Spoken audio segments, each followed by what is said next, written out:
things that are worth your attention. I'm just so grateful that you joined us. Excuse me. Welcome to Media Path. I'm Fritz Coleman. And I am Louise Palanker. We have a huge following of listeners and viewers who thrive on vintage television. People have been around so long they can remember when television was really good because it just the television business didn't have enough experience to make it really bad. And this is when it was really good. If you're one of those fans, we have a banner day for you. We're going to talk about a film called Mayberry Man. This is a film about the yearly celebration of the Andy Griffith Show that takes place in Mount Airy, North Carolina, called Mayberry Days. It's huge. It's a cultural phenomenon, and we've got the film's director and writer and producer, Stark Howell. The story really is about Stark's life as the son of Hoke Howell, a recurring character in the Andy Griffith Show, and we also have another one of the producers, Gregory Schell, his father, Ronnie Schell, a great comedian and actor who appeared, I think, in 3 episodes. Is that right? On the Andy Griffith Show. They'll be here later in the show, and they'll welcome in other guests who participated in the movie, and we'll talk about the yearly Mayberry Days, and you will hearken back to a less fraught time in American history. It'll be a blast. We've canvassed the country and found that there are only 3 people over the age of 55 in America who are not fans of the Andy Griffith Show. They're all in a maximum security prison in Colorado without TV privileges. So we're going to have a great conversation with Stark and Gregory shortly. First, Weezy, what do you have? Well, first I want to also add that Mayberry Man is also a series, and now it's a series and it's been picked up for a 2nd season. So they have like a groundswell, and it's a grassroots, and it's booming. It's a whole political movement, Mayberry Man. But before we get to that, I need to talk to you, Fritz, about something very important to me, and that is Big Brother. I knew this was coming. I'm not as excited as you are, but let's hear it. Okay, so this season, so I live for Big Brother. I live for Summers. I live for Big Brother. Now, I don't watch the live feeds because I don't have that kind of time, but I do watch TikTokers who watch the live feeds. So it's like adjacently weird how obsessed I am with Big Brother. This season on Big Brother, there's a lot going on, Fritz. And so the actual show is on 3 times a week on CBS. You can watch the 24/7 live feeds on Paramount. Like you just click Paramount on your browser and then you click live feeds. And there it is. You can just watch these people. They live in a soundstage that looks like a house, but they are cut off from all of humanity. It's just them living on a soundstage, on a studio lot, being filmed, and they wear microphones and everything they say is being recorded. So this season, we've got this guy called Riley. He's a professional bull rider, and he immediately developed an intense fixation on fellow house guest Catherine. And his behavior has been needy, aggressive, insistent on attention, insistent on kisses, hugs. He gets sulky and demeaning and bossy when he doesn't get what he wants. It does what I call playing every note on the piano, where it's like one minute you're just like showering her with love and praise, and the next minute you're saying, sit down, shut up, and watch your attitude and watch your tone. He's really just been very intense. And it's very triggering for people watching the live feeds who have ever been in a dysfunctional or manipulative or toxic relationship. So the internet is just a buzz with like, why doesn't CBS intervene? Why don't they get Riley out of the house? I think he's probably... Because it's like clinically abusive what he's doing to this woman. It's all the indicators that this person would be a very controlling, manipulative boyfriend that would be toxic for Catherine. But she has sort of fallen for Riley. And so she's sort of under his spell. Like, he'll beat her down and scold her and then shower with her with love to build her back up. So it's this whole cycle that's just destructive. But what happened last week, Fritz, and, are you sitting down? I'm ready to go. Riley was voted out of the house. Good. Yeah, and he was voted out of the house before they go to the jury house. So he's out in the wild. He leaves the house. He sits down. Wait a minute. What do you mean he was voted out of the house before they go to the jury house? I don't understand. So in Survivor and in Big Brother, if you last in the show a certain length of time, you're going to be a part of the jury that's going to vote for the winner when it comes down to 2 or 3 people in the end. So the jury house are also sequestered. I don't know where they put these people, but they put them somewhere where they can't watch the shows, so that they're making their choice just based on what they know about the game, as far as they were in it, and they're not watching all of the episodes or all of the diary entries, which indicate people's inner thoughts and could, sway their vote. So before jury, it's like, I'm talking Big Brother lingo, and I forget that you're not fluent. Well, this is what I do know, Yeah. that in lieu of a functioning Congress, this is the way the country should operate. I agree. Sit 5 lucid people down, vote the guy, and get him the hell out of here. Right. So Riley's out of the house. He sits down with Julie Chen, who's the host of the show, and she doesn't say anything about, what the internet has doing. She's like, go with God, Riley. Then he leaves, and before he can open his phone, they pull him into a situation room type of situation. And they're like, Riley, you're not going to like what you see when you go online. And we need to put you through like some kind of media training to prepare you for what you're going to say. And his response was, I'm suing CBS. So that's what's going on Big Brother. It's a lot. And I just thought you should know. I'm exhausted. But you know what? What's he going to sue CBS for? For exposing the real Riley? Or what? They did not. They kept it from us. They edited the show to make it look like a sweet showmance. They didn't include any of the abusive behavior. And so he should be paying CBS for editing him to look like the cool cowboy. And also, I don't think the rest of the house guests even knew the stuff that he was whispering to Catherine, because everyone in the house loves Riley. And I think everyone is sort of oblivious to the drama, but we'll see how this plays out.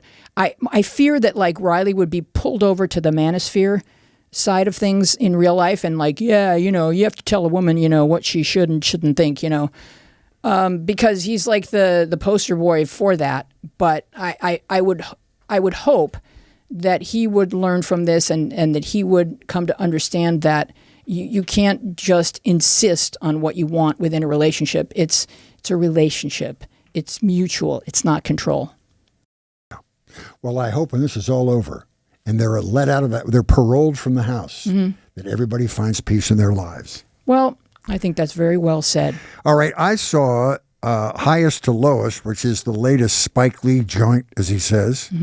It opened in theaters last weekend. It's a reimagining of the Akira Kurosawa film from 1963 called High and Low. That film was based on a 1959 book called The King's Ransom by Ed McBain. This is a powerful music mogul played by Denzel Washington, who's a huge hero in the African-American community for all he's accomplished. And he's like the manifestation of the American dream. He's kind of a Barry Gordy-like figure. And he ends up, and this is the plot of the film, facing a Sophie's choice between huge wealth and then friendship and family on the other side. And it's a pretty cool moral dilemma he's in. Wonderful acting by Denzel. Jeffrey Wright is in it too, another one of my favorite actors. And I got to tell you, a convincing performance by a rapper by the name of A$AP Rocky. I don't know if you're familiar with his work. I couldn't name one of his songs, but he is really a convincing actor. His name is Rakeem Mayers in real life. I think he's going to have a huge career. I guess he's been in other stuff, but I've never seen him. And it's got typical Spike Lee flourishes. It's got fantastic R&B chops like James Brown tracks, really believable dialogue born out of the hood.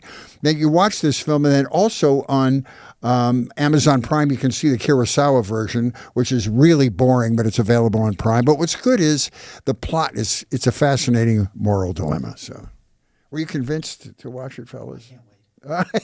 Okay. I think you sold it hard. Man. Yeah.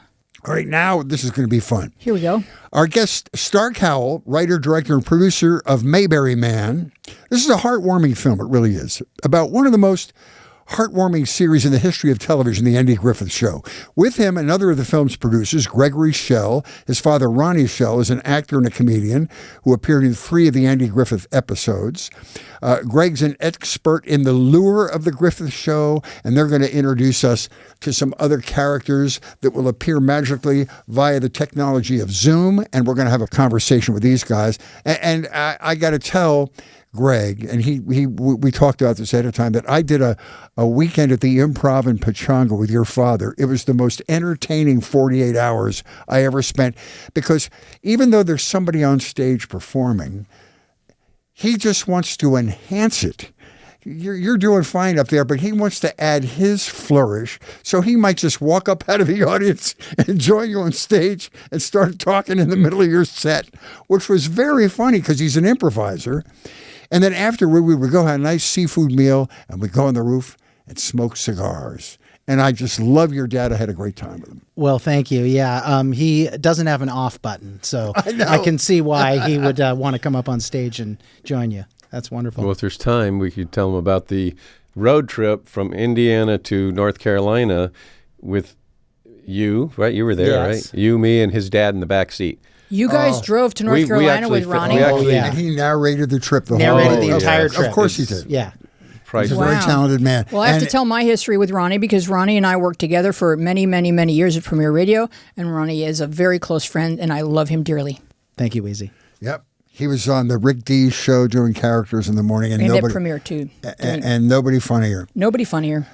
All right, Stark, you had deep roots with the Andy Griffith Show. I loved learning that Rance Howard, Ron and Clint's dad, actually persuaded your dad to move out. Your father was Hoke Howell, who was an actor on the show, a recurring character, convinced Hoke to move from the East Coast out here to take advantage of them big show business bucks.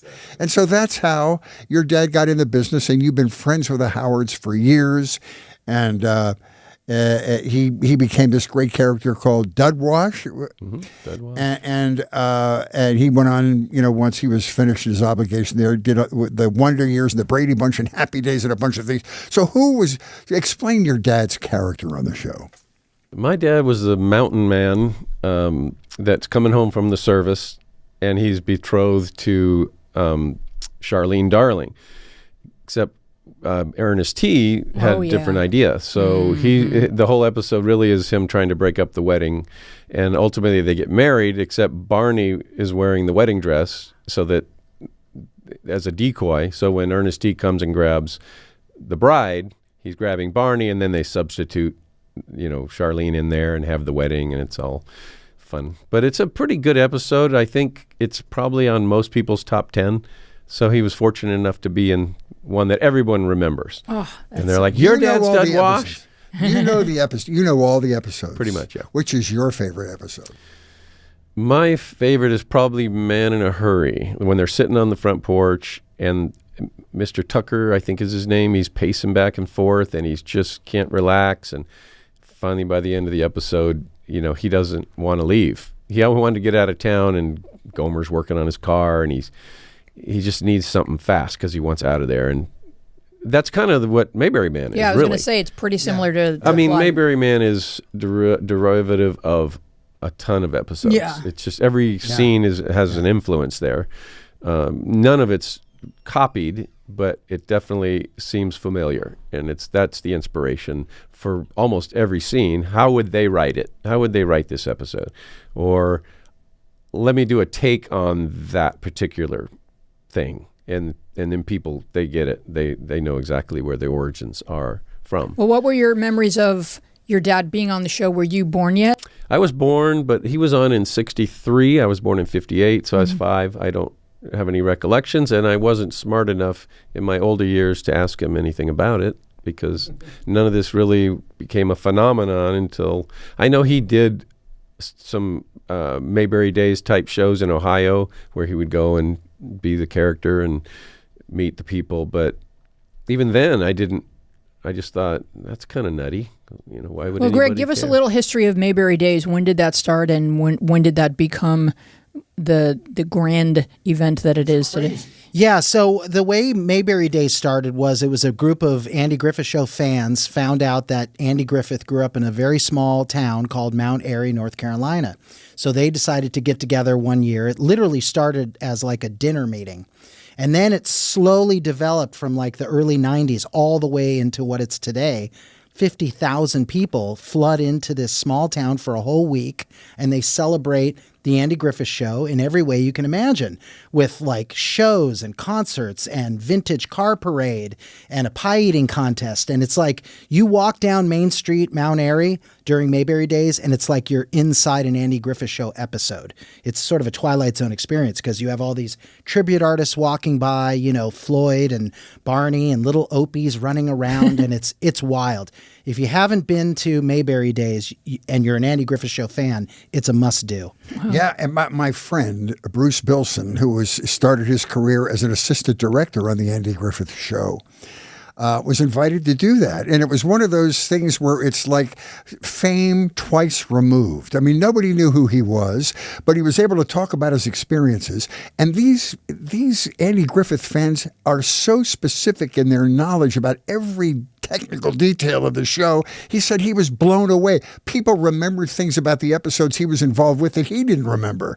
But they had a line out the door to meet this guy who had directed episodes of the Andy Griffith Show. That's true. I remember when Bilson showed up that year, and he had an amazing time. And to your point, these fans are so rabid that they understand details that the average television watcher wouldn't even notice. In fact, they have a national trivia contest every year where they line up these experts and they'll say something like, what was the calendar page on the back wall, during episode 5, yeah. and these people will know. They'll say, oh, it was March, and then, I mean, these obscure little details that you'd have to watch the Andy Griffith Show 100 times over to get on. And these people are incredible. And in fact, even the younger generation now, they have a junior trivia contest. Yeah, because all these streaming platforms, It's growing new audiences all the time. It is. What is it about the Andy Griffith Show and people's other than the obsessive people that just like minutia, but I mean, what is it about the feeling on that show that has maintained this hardcore fan base for so long? What do you think it is, Stark? Well, go ahead, Greg. I'm going to give Greg a lot of time because I don't want to lose my voice before the podcast is over, and he's great at explaining this point. Well, I think that the best way to describe what you're asking is there's a plaque when you come into Mount Airy. It's a statue of Andy Griffith and Opie, and right on the plaque's base is a little expression that says, "A simpler time and a sweeter place." And that explains everything. That's Mayberry. And so I think people watch the Andy Griffith Show as a very wholesome, family-friendly. Every episode sort of ends with this lesson about love, whether it's the love of Aunt Bee, the love of Opie, the love of Barney. And so I think a lot of people just immediately sort of attract to the show because they want to go back to a sweeter time and a simpler place. And the Dove Foundation gave you guys awards for that exact premise, that it was family friendly and always had a positive take on it. I've forgotten about that one. Yeah, and what I loved about it was that this Andy Taylor was like the moral center of the show. He always imparted the great wisdom and had a gentle way of teaching Opie that piece of information.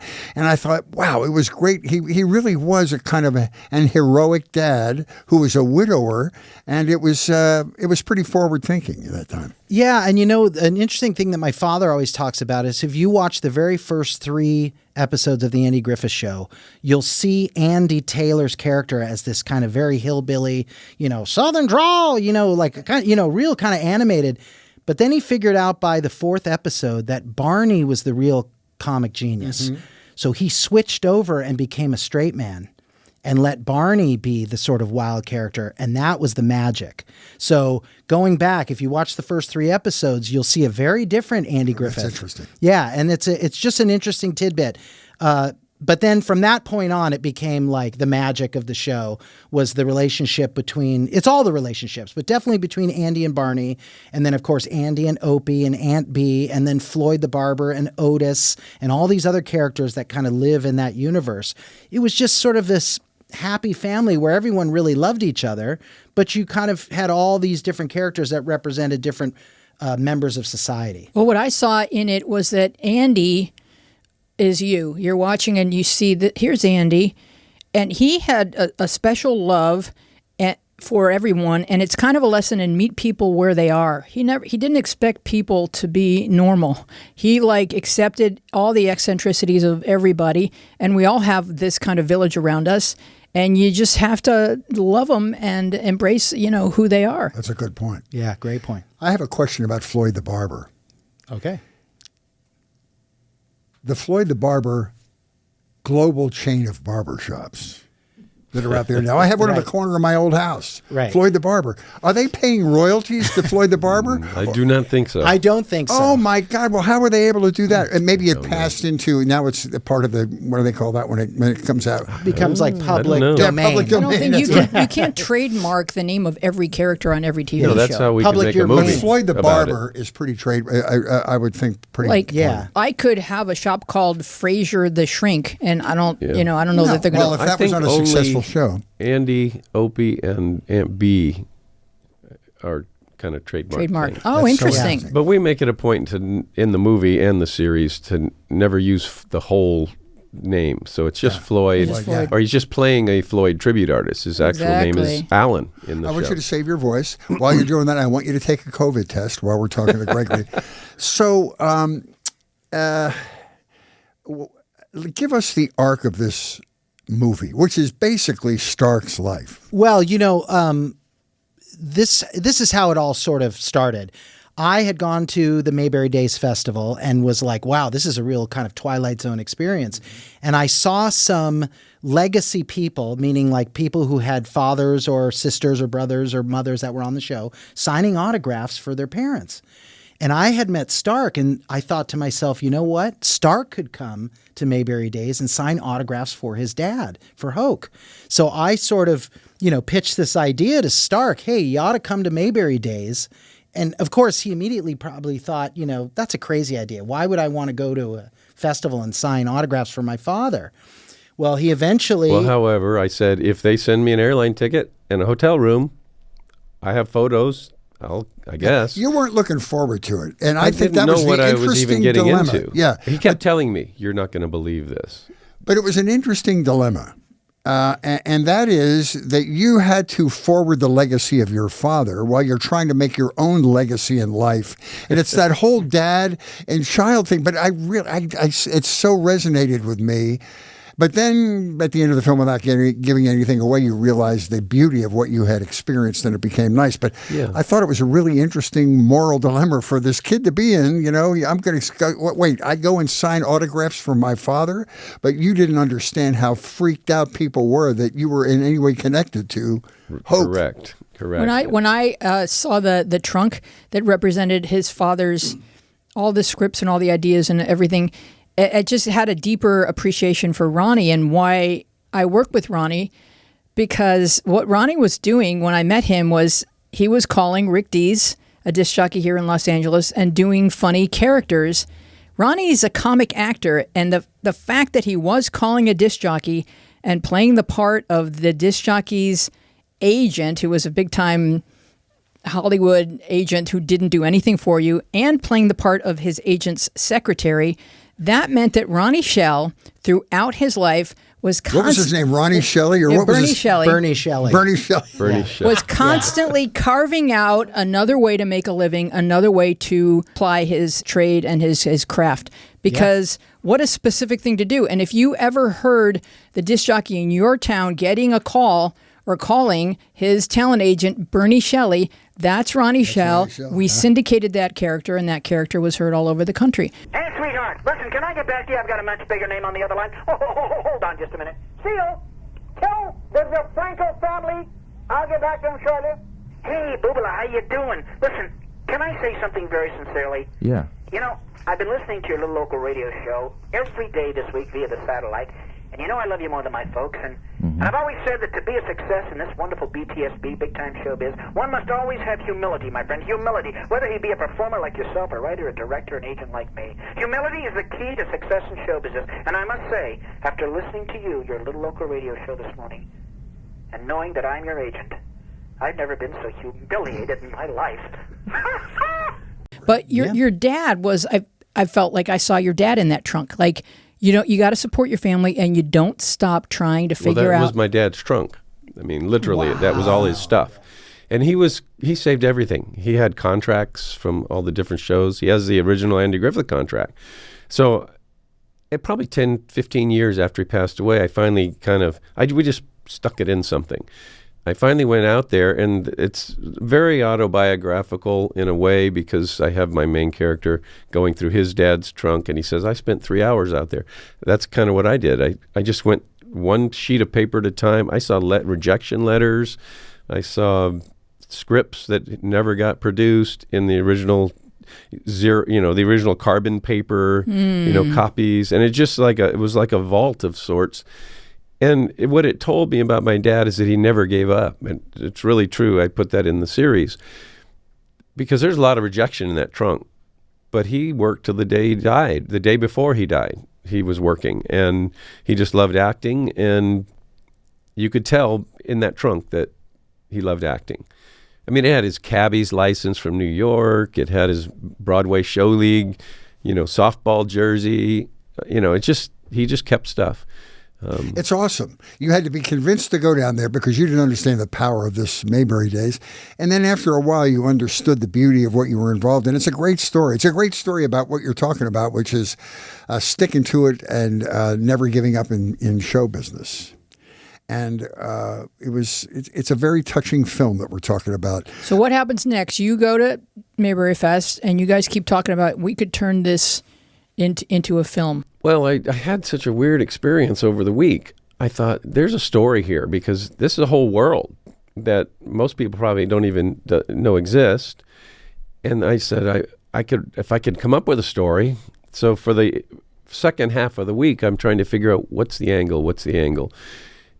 And I jumped to the end of it saying, once you're here, which I experienced by meeting all the fans, which was like overwhelming at first, but then after a week, they're like your best friends. And I thought, that's the end result. What's the opposite of that? And that's when I said, it's got to be some A-list Hollywood, guy that treats people horribly. And then he'll go and he'll experience this and he'll realize kind of what we called it the Mayberry spirit. And so that was the premise of it. But the fun of it was that nobody at Mayberry Fest knew him as anything other than the son of a guy who was that's where in the the autobiographical stuff comes in. There's a lot of stuff in the movie. And that's what like I found fascinating, as I mentioned before. I won't repeat myself, but, that's an interesting dilemma for the son of a father. And, it's like you can't get out from under the umbrella of your father's accomplishments when you're trying to carve out your own piece of the world. Now, that part wasn't autobiographical. I made, when you're telling stories, you push things. And so I wanted him to kind of hate his dad. I didn't hate my dad. My dad, that part is made up. But I needed that element. Tension. And the last place he wanted to go was someplace representing his dad, who he hadn't talked to in years. That's not autobiographical. But I think it's funny that he's the big movie star. He goes into this world and nobody really cares. They don't even really know who he is. He's like a Tom Cruise style movie star. Yeah. And as soon as they say who his dad is, everybody's all happy. I love it. So there's a lot of good story elements. But the thing that I wanted to mention too, we're sitting around the table at the end of the week when I'm talking to Greg about this idea, and it was just an idea. And Greg's like, "Hey, tell him about your script you're going to write." And I'm like, oh, "Okay." So I give him sort of whatever I had at the time. And your dad's at the table. Laura Hagen is at the table. That's Earl Hagen's widow, who wrote all the music for the show. Charlene Darling was there, and everybody's there, right? And I finished kind of my little elevator pitch, and they're like, "Oh, that sounds really cute." I said, "Yeah, boy, it would be great if I could get the music, because it really needs that music." And Laura Hagen's right across the table from me, and she says, "Why not? I own it." Wow. And so that was really, if it didn't have the music, it would have been sort of a one-off. It wouldn't have probably hit. But that music, I have my own composer, but other than the whistle theme that she doesn't own 100%, she owns every other cue from the show. So we just got to look through all the episodes, pick different cues for transitional elements, but we got the manhunt theme. And so I want to shout out to Laura Hagen. You had participants from some of the principal families.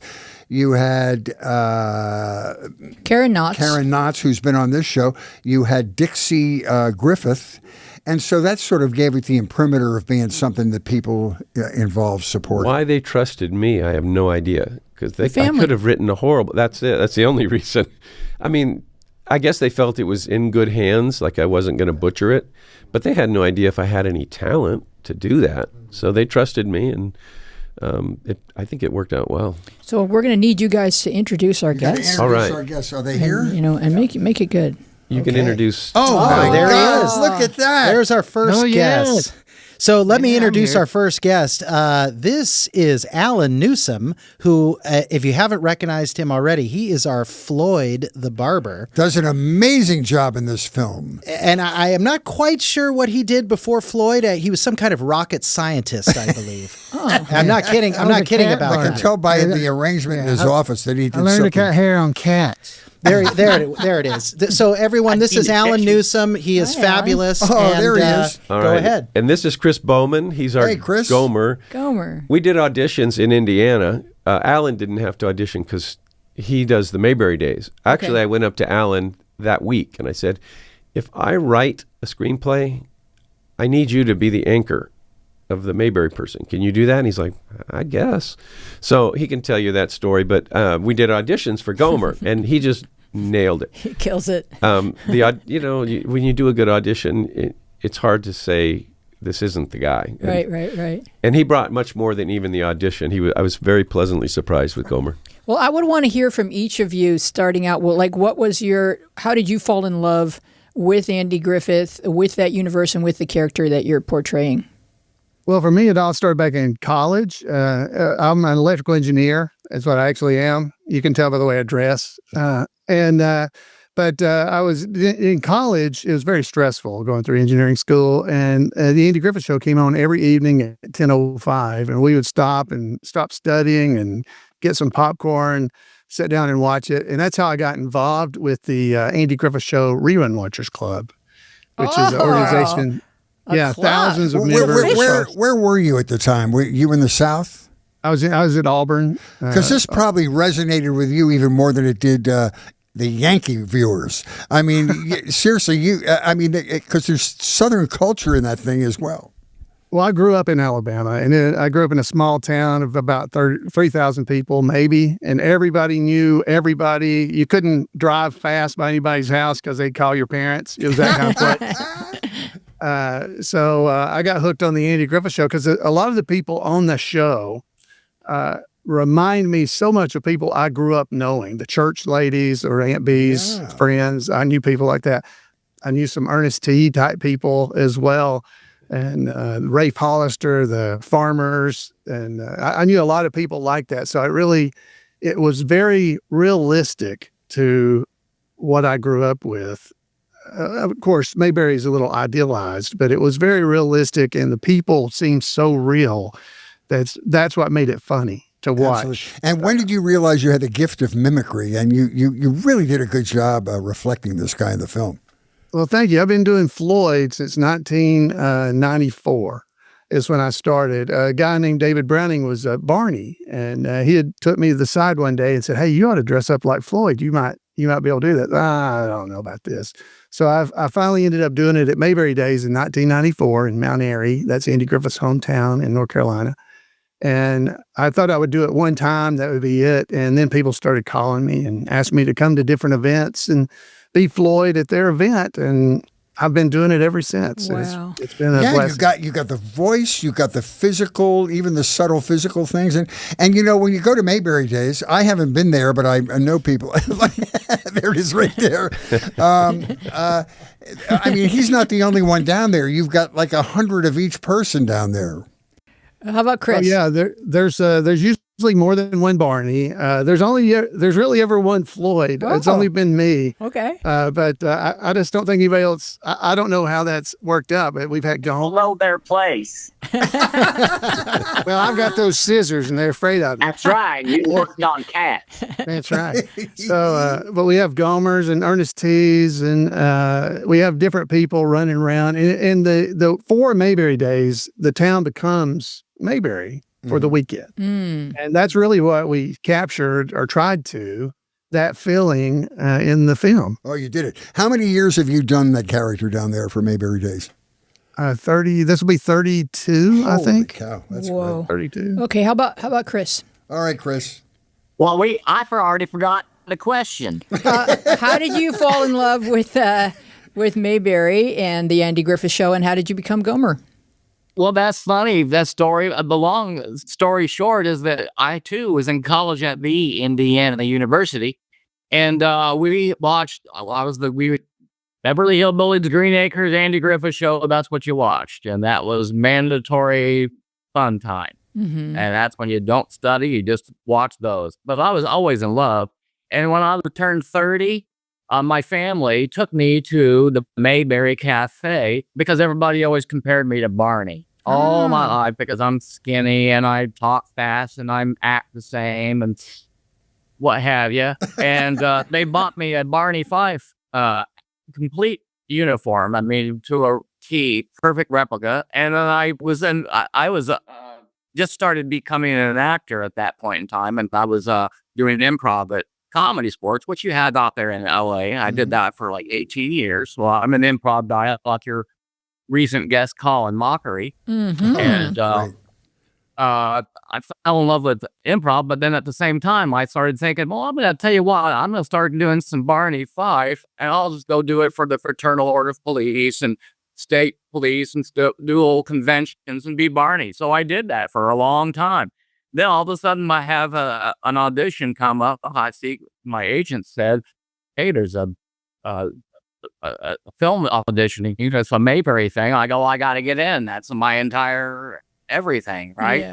Yeah. Sum it all up, wrap it up in a bow, and we'll take it home." But they already had a Barney, and I had known about the Mayberry Days that happened just up the road from where I live in Indianapolis, and but they already had a Barney, so there was no sense of me doing that. So I didn't want to compete or take away from another. So I just never avoided. But when that came around, I auditioned for a part, and Stark will just tell you that I got the part, and then they cut the scene. So I got the cut scene and the cut part. And then I heard, I called my agent. I said, "Man, you got to get me in. I've got to be in this. I think it's God's will. I have to be in it." I really mean that. Seriously. I put a sunroof in my house and everything. Great stuff. That's a true story. So I called and I said, well, they said, "You don't happen to do Gomer, do you?" I said, "Well, I do now." So I went and put on this hat and a shirt, and I sent in an audition. I basically sent my audition as Gomer, suggesting that they hire Chris Bowman as their actor because he's a funny character. And I fall in love with what's happened. Is really, it's hard to describe. It's almost an epiphany of grace and gratitude because of finding people during COVID, going for it's a low period of everyone's life, and I'm alone, still am, and I need to entertain. I'm not doing Comedy Sports anymore. And all of a sudden Gomer, and then he goes to film in Mount Airy, and all these tribute artists that Alan's speaking of at Mayberry Days are talking about this show, all the things that go on at the Mayberry Days, and we were filming, and then they kind of adopted me as a Gomer because they were missing a Gomer too. And I fell in love with these people. I fell in love with these people. That's a bad. He That's does a great story. Pardon me? He does a great Gomer. Yeah, There's a scene in the movie where he's singing the halls of Montezuma. He just nails it. Just nails it. So when you're down there, what about all the other Gomers and Barneys that are there? Is there any coordination so you don't have too many Barneys in a cluster in one area of Mayberry Days? Or do you know what I mean? You mean, is it like Disney World where they won't let Mickey be in the same place? Right. You have to have a wristband between It 6 is. and 6:15. We try to do that. Yeah, we try to do that. And we have some of the tribute artists are the, I guess, official tribute artists that actually perform in the shows that we do. Because there's a Colonel Tim's Talent Time show that wraps up the whole event. And there's shows throughout the weekend. And those tribute artists are the ones that are kind of, I picked them. I basically picked out, you're going to be the ones that are involved in this. So Pick me too. That's right. I picked you. I was never even a Gomer. I was always a Barney. Well, you did a good job. And Alan is the MC for the event. So he took over for David Browning when the Barney retired. And Alan, probably the first year I was there was his first year as MC. So he MCs it He runs the show. So, do people have memories specific to your character? Yeah, I remember the time when I was popping a zit, and there you were. You know what I mean? What I mean is, do they have special reflections on whatever you played in their lives? And Chris, you can answer this question too. I mean, they have, like, you were their favorite character, and whatever you did resonated with them. I definitely do have that, where people come up to you and say they remember things, and people there are people who actually believe I am Floyd from the show. That's scary. And and that's the first time that happens to you, when somebody walks up and says something like that, you don't know how to react. But over time, you realize, well, you just go, well, yeah, I love the show too. I watched you last night on TV. Well, it was good. But it is. It is a lot of fun. We get a lot of smiles, and people love to get their hair trimmed by Floyd. I get out my scissors and trim their hair for them. And well, they like to challenge us too. Well, for example, I just pull out of my pocket. People come up and always ask me what's wrong with Barney's brakes, and I have to pull out of my pocket. Well, she's gonna need points, plugs, rings, bearings, valves. I have to go through that whole entire thing, so I keep it in my pocket. That's very smart. We were talking about that, how these obsessive people know more minutia about the show than you do, and they probably love putting you on the spot. They do. Well, I'm one of the obsessive people, so it works. Well, that's for me. good. That's good. Yeah.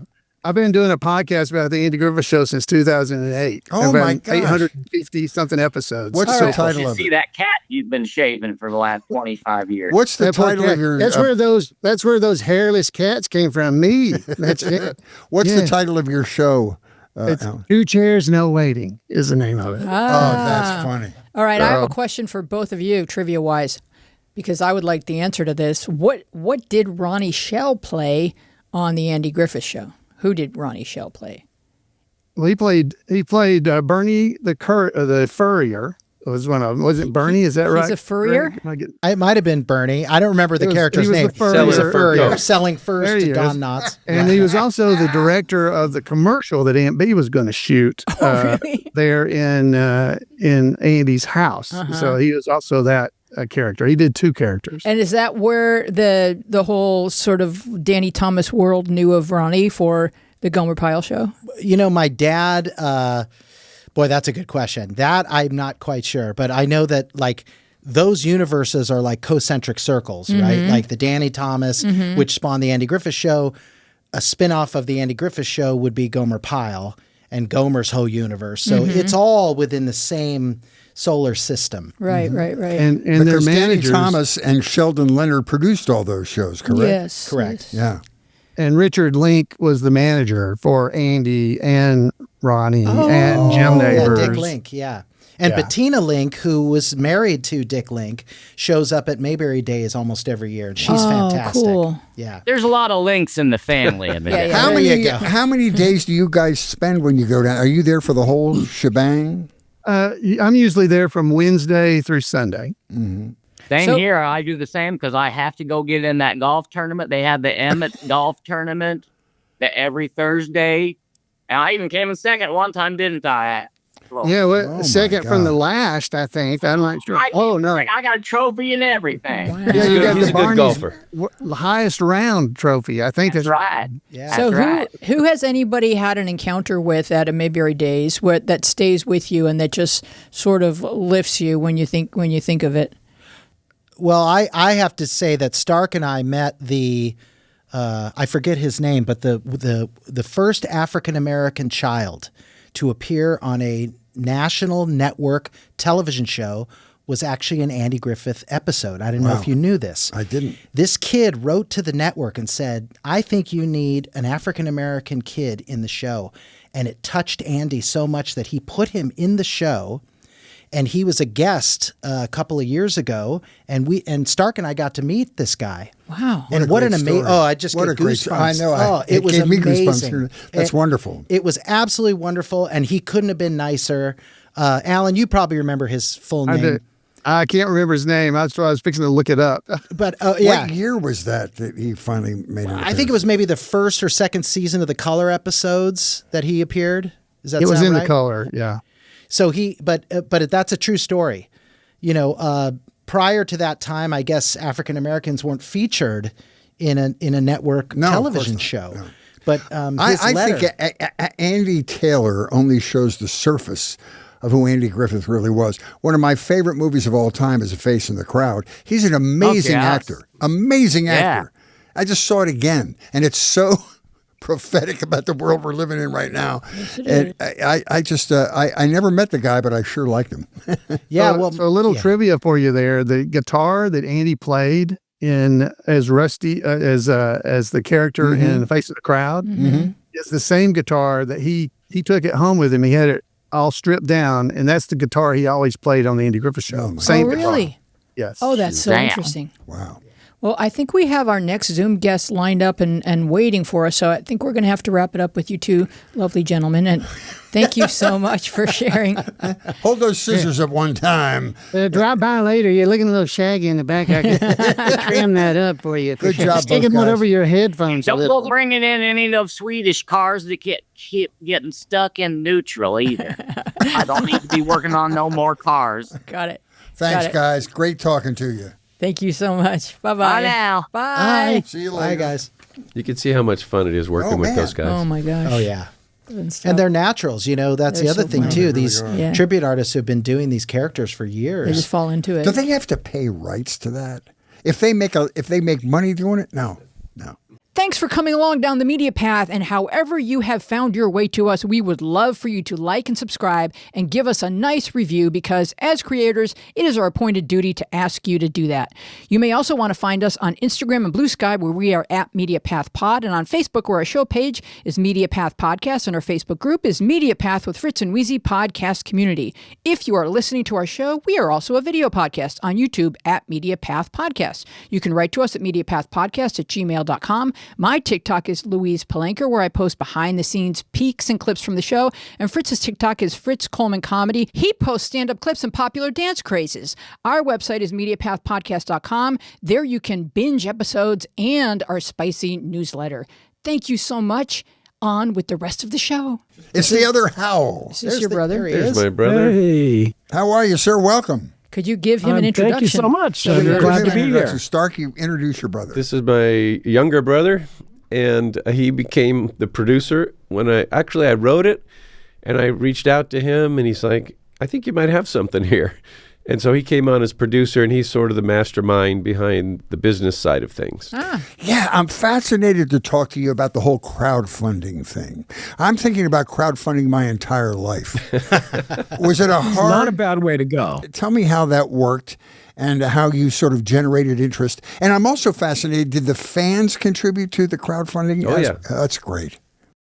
So what I had been doing, my background's marketing and advertising, and in addition to production, but I'd been doing some Facebook ad campaigns, and ultimately what led me to believe that we could actually crowdfund this thing is that I looked at some of the audience targeting on Facebook and saw that you could target fans of the Andy Griffith Show, and there were well over 1 million of them right there on Facebook. So I'm like, okay, I know we can get our message in front of them.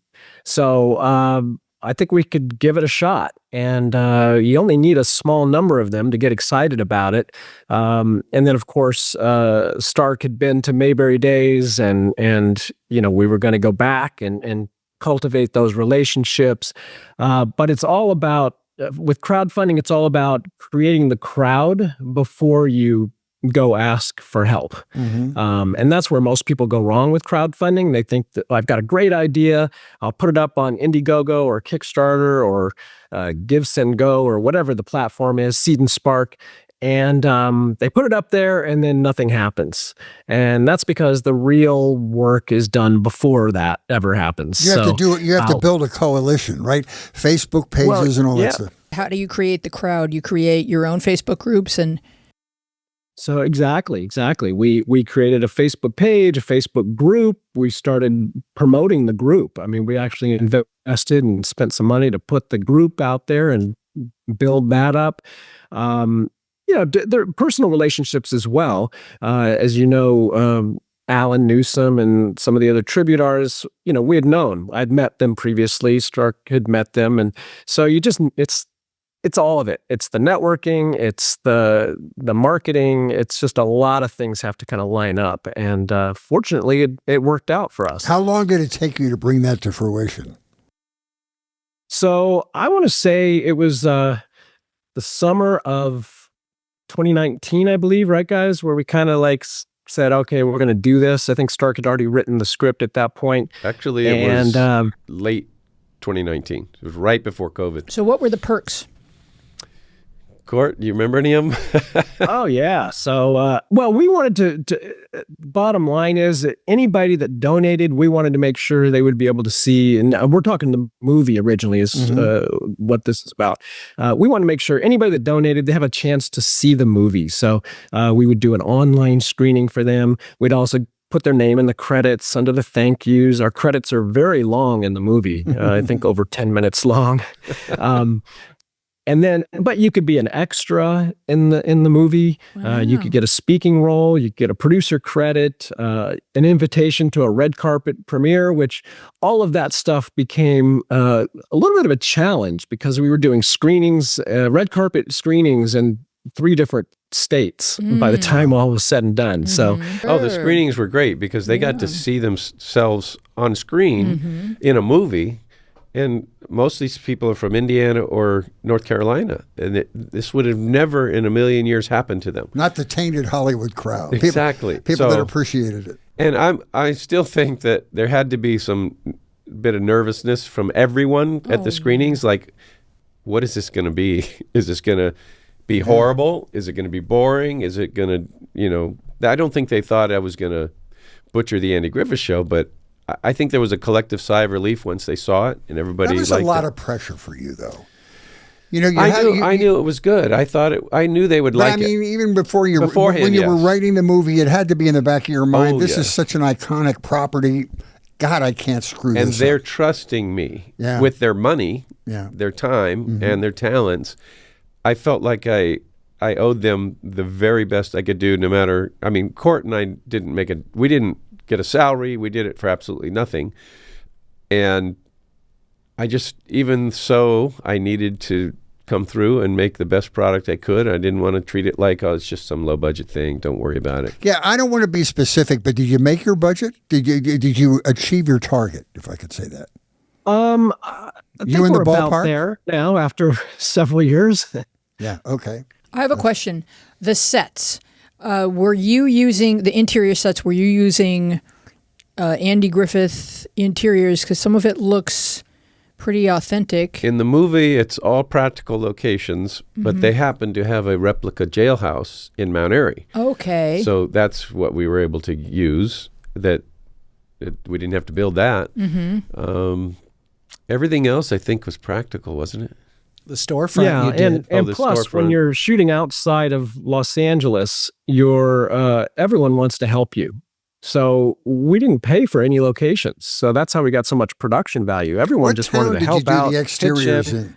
That was in Danville, Indiana. I wanted to move there. It seems so beautiful and bucolic. Well, Court was telling me when we kind of had a little bit of trouble working around the Mayberry Days events and things. And Court said, you might want to look at Danville, Indiana, which is about 45 minutes from his house. So I flew out there, looked at it, I'm like, this is perfect. And the other good thing was it was COVID, so nobody was working. There were no cars. They basically put a bunch of cones on the corner. It said, put them wherever you want. Nobody was out. So it was almost like our own back lot. None of the stores they gave were us open. The town. They did. Now, when we did the series and went back to shoot again, it wasn't quite the same. Did you shoot the actual, I can't remember, did you shoot the actual Mayberry Days with the parade and all that stuff? No, we recreated that in Danville. Wow. And that is due to the fans.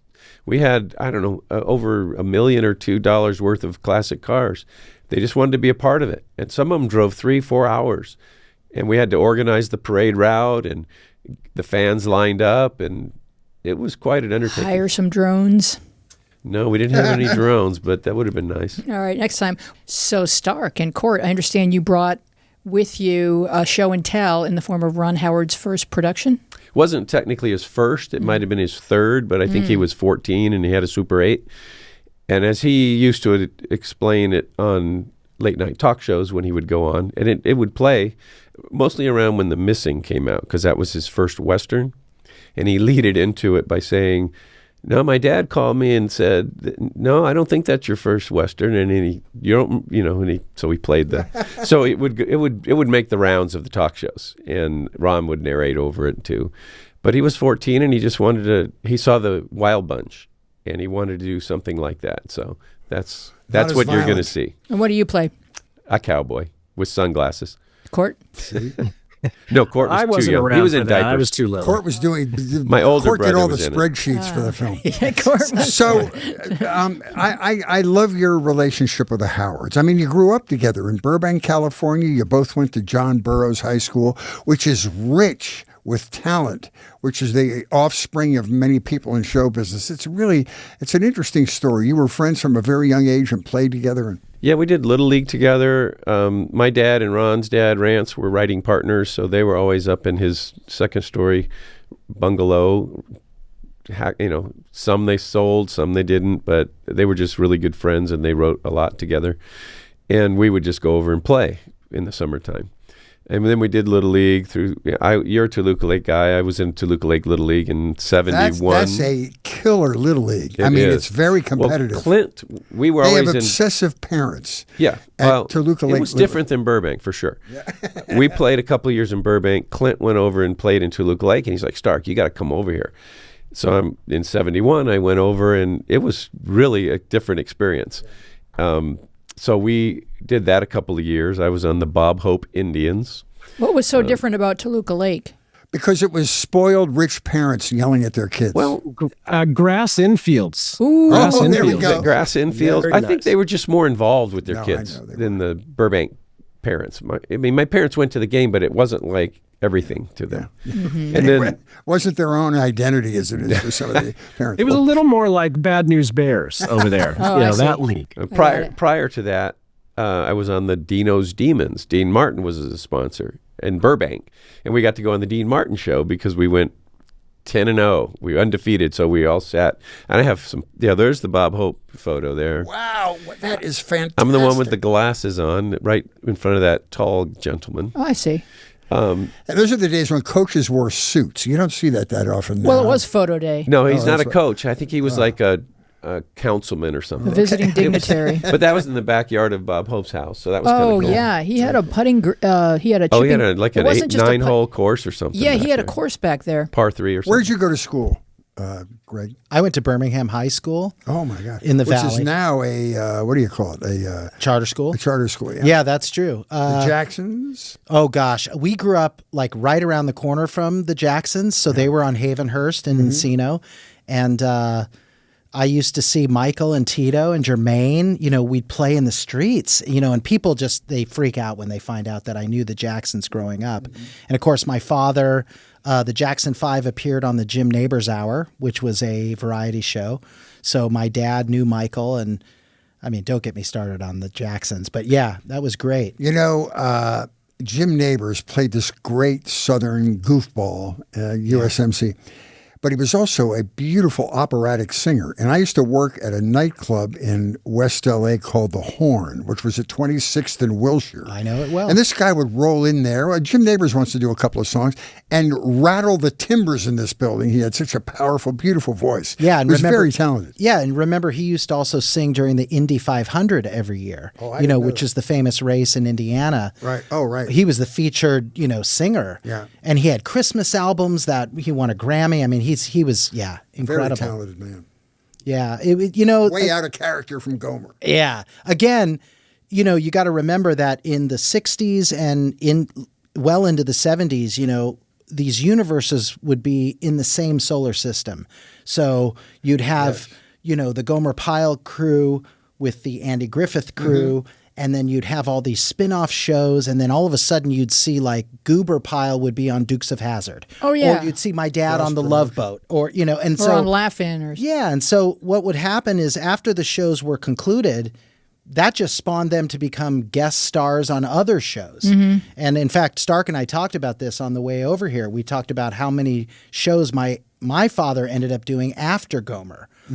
All the guest shots that he did, and all the guest shots that Hoke Howell did. My dad And was Stark, I want you to tell the story that you told me before the podcast, which is, it's kind of sad, but it kind of reflects on what he's saying, which is your dad was this great character on the show, and because they were doing cross promotion with Gilligan's Island, Denver, what's his name? Denver Pyle. No, Bob Denver. Bob Denver came on and sort of it was a shadow of your father's presence. I don't there. want to talk about it. No, just kidding. But that's what happened to him. Bad timing, yeah. They wanted to do cross promotion, and your father got bumped out of a gig for I that. think they wanted to familiarize him with the audience, so they kind of replaced him with Dud Wash, and that kind of killed off the Dud Wash character because Bob Denver wasn't going to do any more of them, and that's just the way it goes. But I wanted to say that there's an episode of Gunsmoke that Dub Taylor, who was in the Mountain Wedding episode, George Lindsay, my dad, and Denver Pyle are all in the same episode together. Oh, wow. So there just wasn't as many actors, I don't think, back then, and it's just a little easier to see them over and over and over again. Right. It My was dad like- was in a Chips episode as one character, and about 5 episodes later, he's another character. 5 episodes, That's cool. not even Sure. 2 seasons. Were your dads friends with each other? No. I don't think so. No, actually, when I called, I was doing another project. The person I was talking to said, there's someone you should probably talk to. His name's Greg.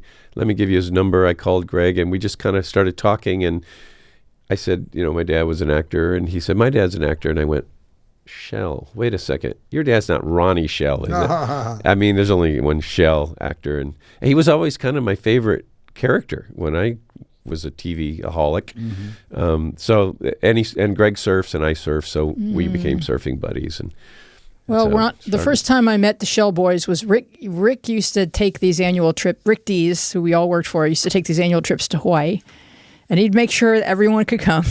So Ronnie came with Greg and Chris, and I immediately picked up on he had this deep reverence for you boys. Like, you guys were everything to him. His company was even named Greg and Chris Productions. Yep. And but he's so larger than life that I always wonder what it was like to grow up in a household where you're not just raising kids, you're raising the career of one of the grown-ups. And that's one of the children in the family that needs a lot of care and feeding. And how was that for you guys? Did you feel like your needs were being met, or Dad's career, sort of took the I think it goes back to what Fritz was saying earlier about growing up in the shadow of a celebrity or a working actor. It's a tenuous path, right? Because at one section, you're trying to be your own person. But in the other section, you cannot divide yourself away from that legacy. So at least for me, it was always, people coming up to me, and still to this day when I go to Mayberry Days, people coming up to me being like, oh, we used to watch your dad every night on the Gomer Pyle show. He's hilarious. We took the Winnebago out from Ohio for this Mayberry Days, or whatever. And so I'd have to sit there and be like, oh, that's wonderful. That's great. And they wouldn't ask me one question about myself, but that's just part of it. Like, if you grow up with a celebrity father or mother, that's part of your life. You can't divide But you have to be yourself away. comfortable with yourself to be able to absorb that. That's what I thought was interesting about the movie. And the end of the movie, he just sort of got the beauty of what he was doing. And I'm sure it was hard. Did your father tour as a comic? Did he do the road? he did I was everything. going to say, because he's probably out of town a lot of the time, too. Yeah, we were fortunate because my father got to take us on the road a lot, which was great, especially during the summer when my brother and I weren't in school. We would be flung across the country or even around the world. And it was always, these free trips because my dad was working somewhere. And a lot of time it would be like in Europe, we'd go to Europe for free as a family because my dad was working some club in London or in Germany or wherever. So yeah, I'm very, very grateful for the childhood that I had, but it does come with a little price, which is being in the shadow and having to, deal with that all the time. and figuring out who am I supposed to be? Well, and therein lies the rub. Yeah, who are you if you're trying to divide yourself into an individual person? Court, so you're a marketing expert, And so we rely now on the marketing genius of people that understand social media and how to do purchases on social media. It's all about that now, isn't it? Print media is just non-existent.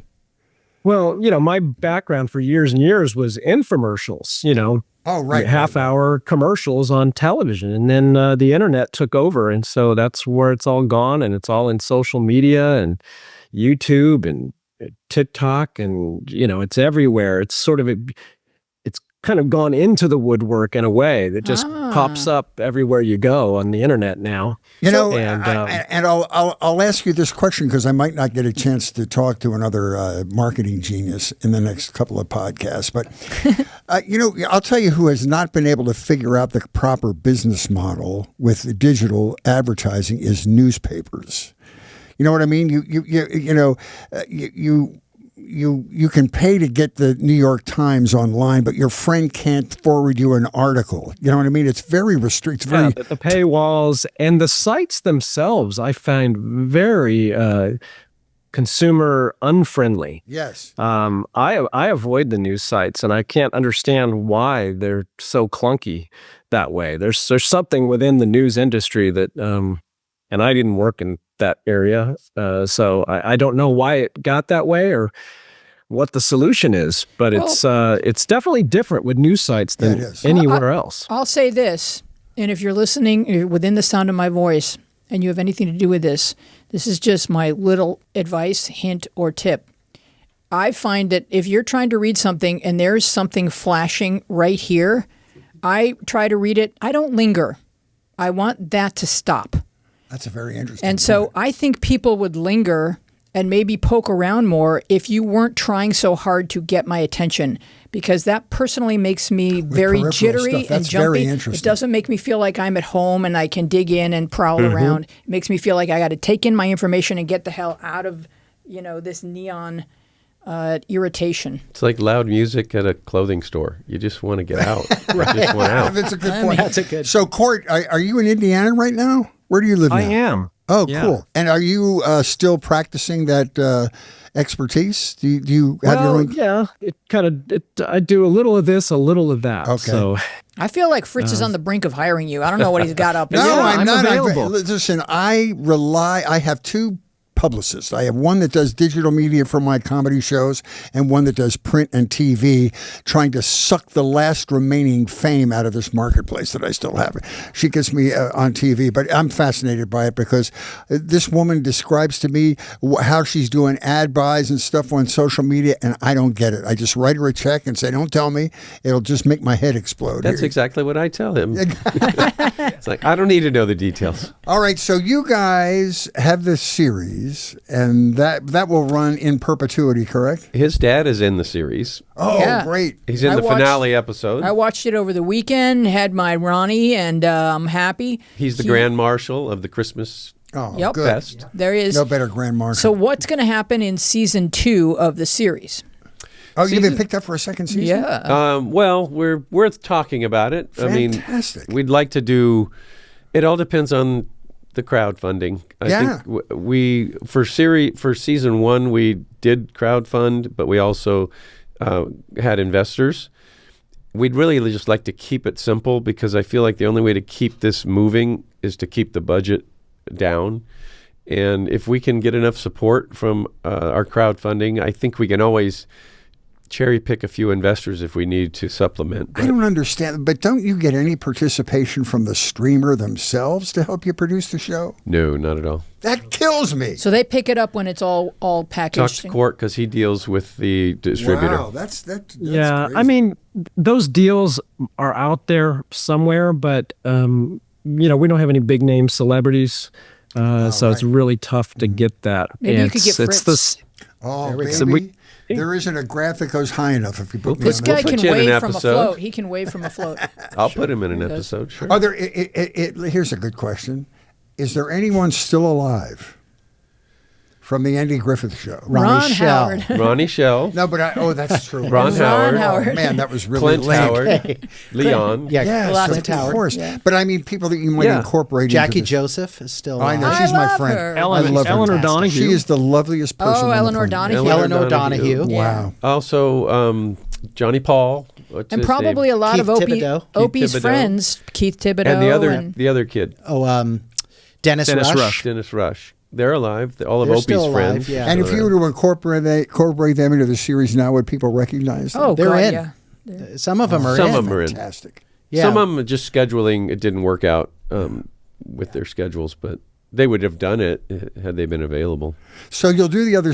Do you have any participation in the series, or have you handed that? Are you directing any of the episodes? So far, I've written them all. Oh, And great. I've directed them all. And Greg is in them. It started out as a. There goes the voice. It started out as a sequel to the movie, and then our distributor thought it sounded, when Court pitched it verbally, they said it sounded like a series. They'd be interested in a series. If we How did many that. episodes? 5. As much as we could afford. 5. So Yeah, it's great. Fun It's to a watch. lot of fun, and it's a lot of fun. We haven't even talked about the actual production itself, but shooting this thing is fantastic. Where because- you shoot it in town? Well, we shoot it Danville. Danville, Oh, Indiana. back there. The Oh, okay. series we shot 3 days in L.A. We had a couple of locations already set for Chris Stone. Like Chris Stone's home in the series is my house. I mean, you use what you got, right? Really? He's downsized. He's moved to the suburbs, trying to be a regular guy. Right. Sold his Ferrari, got a Jeep. It's my Jeep. It's my house. You can write all that stuff off. All the right, props, Court? surfboards are mine. They're, you just use what you can. He's wearing my clothes even because Wow. an LA style is a little different than an Indiana style. So I had to kind of dress him.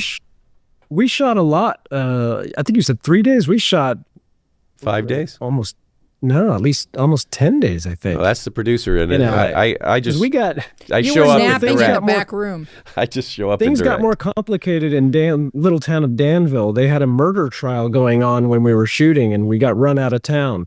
Oh, 'cause that. they, Oh, yeah. didn't want us on the streets filming when there were snipers on the rooftops. They were What? they were Holy cow. sending out the verdict, and they didn't want us anywhere near it. It was kind of a gang on gang Because they weren't sure what the trial. outcome was going to be. Very Holy unusual for that area. So we lost some locations. We ended up at the Santa Cruz studios through a producer buddy of Court's. Oh, that was who's cool. in good with the guy, and we got a swinging deal. I don't know how much, but it doesn't matter. But we could never afford it on our budget. But he pulled some strings, and we came in on Sundays when SWAT wasn't shooting or whatever, and we built some sets out of two locations and used another office for another location, and then we got to use the back lot. I mean, That was cool. Where was his very agent is living in a trailer on the lot. That was What's fun. the name of the series? Is it Mayberry Man, the series. Oh, okay. yeah. All right. Well, Well- we're going to have to wrap it up. And I knew this was going to be fun and not long enough. just let folks know if you can go just Google Mayberry Man, you're going to find the series and you're going to find the movie. The artwork is a little funky right now. We're still battling that with whoever's responsible. There's not really a good easy differential from the series and the movie, except if you click on it or hover over it, it'll say the series, but it almost looks like the same thing. When Yeah, you they go look. there. You have to make sure that you're. We're not real happy about that, but Well, we can always out of our we can control. adjust. We can adjust as we go along as you guys pick up speed. But the movie is free. Mayberry Man, the movie is free on Prime. on Amazon. On Prime or Amazon. I would And watch that first. If you like what you watch watch, that first. Lays the They groundwork. also have a YouTube channel. They have a web page. We're going to have all this stuff in our show notes too. So if you're driving right now, don't do anything dangerous. It's all going to be there for you when you need to look for it. But if you just Google Mayberry Man, the series, or Mayberry Man, the movie, you will find both. And we just want to thank our guests so Can I much. say one more thing? Of course you Please. can. Court, if we do another one, we will most likely crowdfund. Is there a web page they can get on a mailing list? So, yeah, on our website, mayberryman.com, if you scroll down to the bottom, you can sign up for our newsletter, our email list, and we send out updates. Or you could follow us on YouTube or Facebook, and, we'll be letting everybody know when we do it. So we're seriously contemplating it because we love doing this with the fans, and it could be a fun time. Yeah. Or you can Zelle or PayPal Court directly. Court Goldman Sachs Howell. Yes. You guys were awesome. Yeah, Fritz has a website called paymymortgage.fritzcoleman.com, which you can click. So fun, you guys. Thank you so much. Thank you for and having and us. thank the other participants. I'm glad my voice made it, at least. No, Your voice is doing great. You sound, Doing great. No, you did great. Thanks, come Court. Appreciate it. Here come your Thank closing you. credits. We want to thank our guests, Gregory Schell, Stark Howell, Alan Newsom, Chris Bauman, and Court Howell. Our team includes producer Dina Friedman, John Maddox, Bill Filipiak, Mason Brown, Raf Rusak, Jordan Reyes, Haley Freight, and you. Our theme music is by me and John Maddox. I am Louise Blanker, here with Fritz Coleman. Be well and wise, and we will see you along the media path. That was a lot of fun. Thank you. Really Thanks, Court. Yeah, well, thank you for having me. This thing will be All right, posted Thursday, so you can show it to all your Indiana friends.